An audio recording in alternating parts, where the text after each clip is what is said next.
Assalamualaikum warahmatullahi wabarakatuh. Waalaikumsalam. Saya mahasiswa dari Prodi Hukum Tata Negara Institut Agama Islam Al Zaitun Indonesia. Di sini saya akan mensosialisasikan tentang penyuluhan kesehatan atau kebugaran tubuh.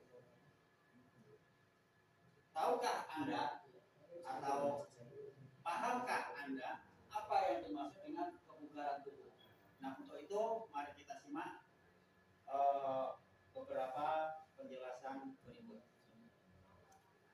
Apa sih itu kebugaran tubuh? Kebugaran tubuh itu adalah merupakan suatu kesehatan atau kebugaran tubuh adalah kondisi kesejahteraan fisik, mental, dan sosial yang lengkap. Bukan sekedar tidak adanya penyakit atau kelemahan. Kebugaran tubuh merupakan hal yang sangat penting. Hal ini karena dengan memiliki tubuh yang sehat dan bugar dapat mencegah tubuh terserang dari penyakit sehingga kita dapat tetap menjalankan aktivitas sehari-hari. Nah, untuk mengetahui kita ini bugar atau tidak, sehat atau tidak, maka perlu dilakukan cek secara berkala pada dokter. Yang paham kesehatan memang kita, tetapi yang tahu persis tentang kesehatan kita adalah dokter dari hasil check up yang kita lakukan. Nah, ada beberapa kepentingan atau pentingnya dan manfaatnya. Yang pertama adalah meningkatkan sistem sirkulasi darah, sistem saraf, dan fungsi jantung. Jadi kalau sirkulasi darah kita lancar, maka sistem saraf kita pun juga akan baik, termasuk fungsi jantung juga akan baik. Tetapi jika sirkulasi darah itu terhambat, maka sistem saraf dan fungsi jantung pun juga akan terganggu. Yang kedua, meningkatkan komponen kelenturan, stamina, dan kecepatan. Yang ketiga, yaitu mempercepat pemulihan fungsi organ tubuh setelah berlatih atau pada kondisi-kondisi tertentu, misalnya ibu hamil, orang tua, dan pemulihan setelah sakit. Yang keempat, bagi olahragawan, yang namanya kebugaran tubuh itu sangat penting. Kenapa? Karena tingkat kebugaran seorang olahragawan itu berfungsi untuk meningkatkan prestasinya. Yang kelima yaitu merangsang perkembangan dan pertumbuhan bagi balita serta anak-anak. Maka anak yang sehat pertumbuhannya akan baik.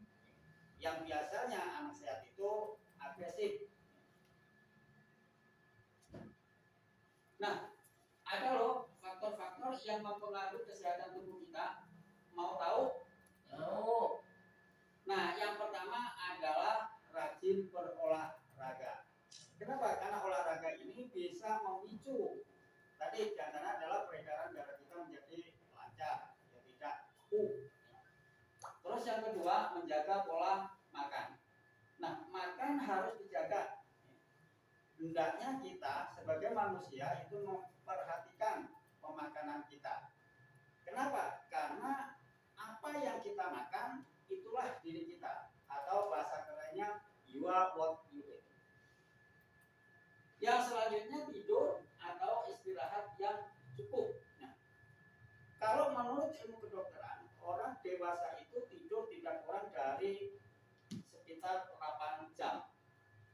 Namun dari 8 jam itu hanya ada beberapa waktu saja yang tidurnya itu baik, maknanya tidur nyenyak, ya, tidur pulas tanpa ada gangguan apapun.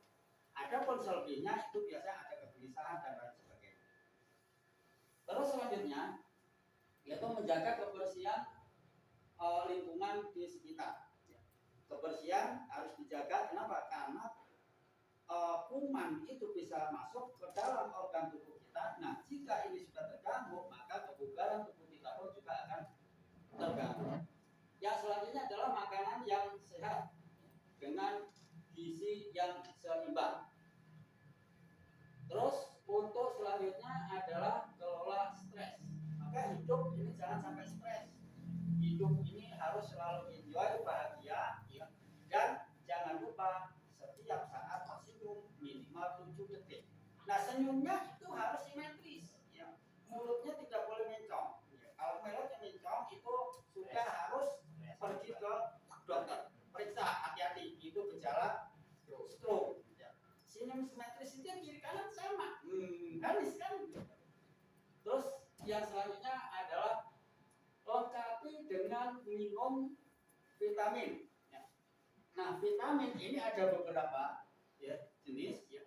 Ada vitamin yang sangat murah hari ini, ya, tapi tidak diminum, tidak dikonsumsi, yaitu vitamin secara alami yang kita dapatkan dari sinar matahari, yaitu disebut dengan vitamin D. Adapun vitamin-vitamin yang lain lebih baik mengkonsumsi vitamin yang original atau yang asli, bukan dari yang tablet atau kapsul ataupun yang sirup. Biasanya ini dapat dari makanan yang kita konsumsi, di antara adalah buah-buahan, sayuran, dan lain sebagainya. Nah, ada beberapa faktor yang mempengaruhi keburukan kesehatan tubuh kita. Nah, di antaranya pertama adalah terlalu banyak makanan instan. Nah, di zaman modern ini biasanya orang sudah mulai enggan untuk beraktivitas yang lebih. Maknanya nggak mau repot-repot. Yang penting mau makan, ada yang dimakan tanpa diperhatikan. Makanan ini sehat, memenuhi syarat atau tidak. Karena hari ini manusia lebih cenderung mengkonsumsi makanan yang instan daripada memasak yang agak lama. Yang selanjutnya adalah begadang setiap malam. Nah, orang yang sering begadang atau ini akan mengakibatkan kurang tidur sehingga banyak gangguan ya dalam kesehatannya. Nah, terutama di sini diantaranya adalah jantung. Jantung kita sehari penuh itu sudah bekerja dengan maksimal. Maka tatkala malam masih kita pakai untuk begadang lagi, berarti jantung kita kurang dari istirahat. Maka jantung kita itu harus dikasih istirahat. Tadi menurut ilmu kedokteran adalah 8 jam untuk jantung kita diberikan istirahat, bukan berhenti, ya. Istirahat, maknanya kalau berhenti itu ya innalillahi. Gitu. Terus yang selanjutnya adalah makan secara berlebihan. Jadi dalam tubuh kita ini ada kadar berapa banyak makanan yang harus kita konsumsi, ya. Itu tidak boleh berlebihan kita mengkonsumsi makanan itu atau dengan istilah sampai kekenyangan. Ya. Nah, ini yang harus dibatasi. Menurut ajaran kita, ya, sebagai Muslim, perintahnya adalah makanlah sebelum lapar dan berhentilah makan sebelum kenyang. Maknanya cukup saja. Nah, ini membuat kesehatan tubuh menjadi semakin menurun dan menimbulkan berbagai penyakit di kemudian hari. Nah, ada peringatan yang perlu diingat. Kebugaran tubuh yang baik dapat mempengaruhi kesehatan tubuh secara keseimbangan dalam keseharian kita. Dan kebugaran tubuh juga dapat menjaga dan menstabilkan pola pikir kita dalam menjalankan kegiatan dan yang lainnya. Nah, demikian yang bisa kami sampaikan, pesan dari kami.